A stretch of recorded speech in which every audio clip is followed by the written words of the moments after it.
Okay, welcome back to channel chemistry once again. आज हम लोग फिर से आपके सामने एक छोटा सा वीडियो लेकर के आए हैं जो कि केमिस्ट्री के एक्सपेरिमेंट से रिलेटेड है, यानी कि प्रैक्टिकल से रिलेटेड है। तो जितने भी स्टूडेंट हैं जो कि क्लास 12 में पढ़ते हैं या क्लास 11 में पढ़ते हैं, उनके बोर्ड्स के प्रैक्टिकल आने वाले हैं, तो उसके लिए आपको कुछ नॉलेज जरूरी पता होनी चाहिए। ठीक है, तो आज हम आपको बताने वाले हैं chapter aldehyde, ketone and carboxylic acid आपने पढ़ा होगा। तो उस चैप्टर में एक रिएजेंट आता है जिसको बोलते हैं फैलिंग रिएजेंट। ठीक है, फैलिंग रिएजेंट जो होता है वो दो टाइप का होता है। ठीक है, एक तो फैलिंग सॉल्यूशन ए और फैलिंग सॉल्यूशन बी। ठीक है, अगर आपको लैब में फैलिंग रिएजेंट बनाना है तो आपको Fehling solution A and Fehling solution B add करना पड़ेगा। ठीक है, अब ये जो Fehling solution A, Fehling solution B है, इनको क्या बोलते हैं? ये जो फैलिंग सॉल्यूशन ए होता है ये होता है कॉपर सल्फेट का सॉल्यूशन। ठीक है, तो जो कॉपर सल्फेट का सॉल्यूशन होता है वो ब्लू कलर का होता है, इसको हम लोग बोलते हैं फैलिंग सॉल्यूशन ए। ठीक है, दूसरा हमारे पास एक और सॉल्यूशन होता है, इसको बोलते हैं फैलिंग सॉल्यूशन बी।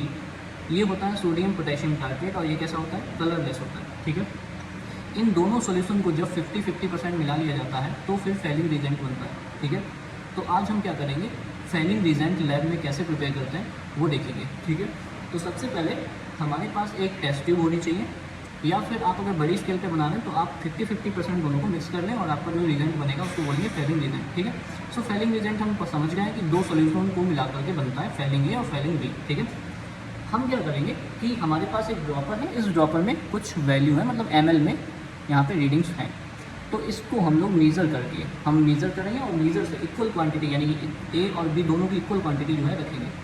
तो मैं इसको मीज़र करने वाला हूँ 5 ml का ये ड्रॉपर है और मैं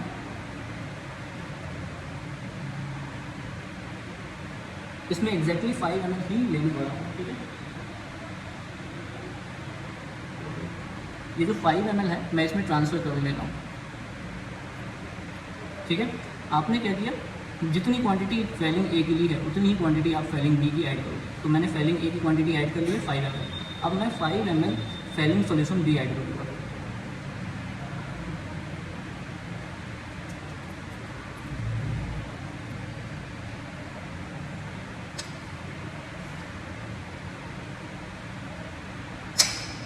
ठीक है, तो मैंने फैलिंग सॉल्यूशन बी का 5 ml ले लिया और मैं अब इसमें ऐड करने वाला हूँ।